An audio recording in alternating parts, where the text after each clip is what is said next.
सकाळी लवकर पुण्याला जायचे म्हणून मी आज 7 वाजताच आवरून तयार झालेली. रोज मी 8-9 वाजता उठणारी मुलगी घरी जायच्या ओढीने 7 वाजताच आवरून तयार झालेली. खरं तर माझ्यापेक्षा जास्त ओढ माझ्या पिल्लांनाच लागलेली. त्यामुळे बबली मी निघाले आज बघताच मी आवरलेलं बघताच बाहेर येऊन बसलेली. मग काय बाबा त्या दोघांना उचललं आणि बास्केटमध्ये भरलं.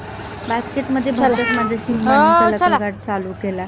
पण काय करणार, पर्याय नाही, कारण हे बास्केटमधूनच आम्हाला करावं लागतं. आईला येते ग असं म्हणत बाय करत तिथून निघालो आम्ही.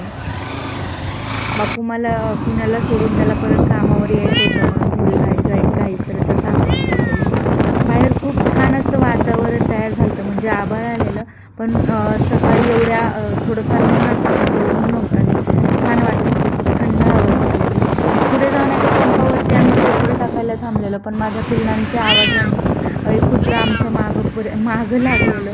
कसं बसं त्याला हाड करत हाकलो, त्याला तिथून घालवलं आणि आम्ही आमच्या घरी पोचलो. घरी आल्या